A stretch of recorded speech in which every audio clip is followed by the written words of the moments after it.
Hey guys, so we did it again. I'm here at graduation. I'm going to talk to a bit of my classmates. I wanted to get their perspective to help you grad students finishing up, people thinking about doing a master's program, whether it be in the US or UK, just something to think about.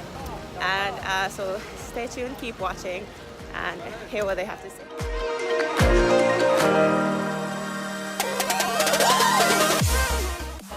So what do you do currently? Is it related to your master's program? So I'm working for Green Climate Fund in South Korea, and I'm working as in the risk management team, and I love my job. So now I'm working in smart city, which is related to what I study, by the way. And I'm very happy, and I'm actually very happy because it's something so actual. The world is calling for to work in climate change and sustainability issues. So at the moment I'm working for a low carbon energy consultancy called Element Energy, and we work in new technologies and trying to get them from being pre-commercial to commercialised and used worldwide. So I am working for Carbon Tracker, which is a financial think tank working on the transition to low carbon future. I started off as an accountant, did this masters, and that's taken me into the world of climate change, and this job kind of brings together those two worlds. So what has the transition been like from academics into the work life? It's been difficult in one way, yeah. I mean, academics is great because, you know, sometimes you start at 9, sometimes you start at 12. Or not at all. Yeah, or not at all, and everyone loves the lion, which is great. Work life, the hours have been a little harder, for sure. That being said, now that I work at a startup as well, it's relatively lax. Like I show up in jeans and t-shirt every day, which to me is the most valuable thing. Obviously working is very different to being at university. You know, at university it's very structured. They tell you to do this and then you have an X period of time, but with a job it's kind of always a bit of an anarchy, lots of things floating around, but you get to prioritize what you want to do, maybe more than at university where it's more formulaic. I think it's hard at the beginning, transforming from a student to be a young professional during the first month. It's very hard, even though I didn't do much at the first, especially the first week, but I still feel very tired.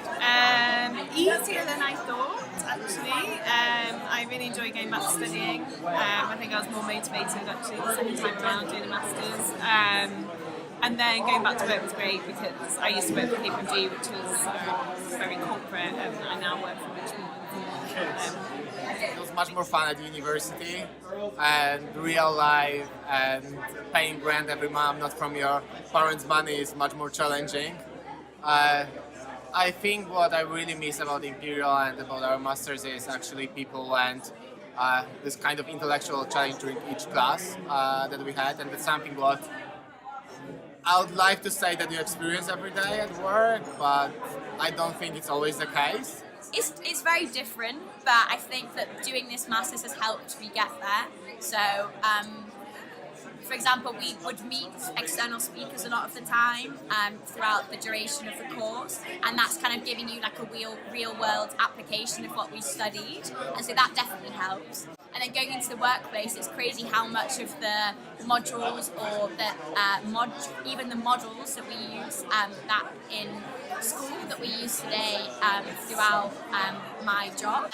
So it's just kind of making sure that everything that you've learned is kind of still there ticking away in your brain, and that you've got confidence to use it. When you transition into work, it's not so much about like, can you learn it? It's more about like, can you do it? And even if you don't know how to do it, it's like, do you have the right attitude to get it done? Which sounds relatively obvious, right? But in a lot of ways, like emotionally, it can be more difficult. You don't have time to take it away, review it, digest it, and then like spit it back out. It's been more intense. So one thing that particularly hit me hard is that in uni you had your assignments, your rubrics, your exams, everything. You wrote them, you handed them in, and it was done. Yeah. You didn't care about it anymore, it was fine. It's not the reality. Exactly. In work life, they come back to you. If it's not good, you need to get at it again. You are more under pressure, you need to perform a bit better than in uni still. So what tips do you have for when job seeking, whether it be for the company or the type of job that you go for?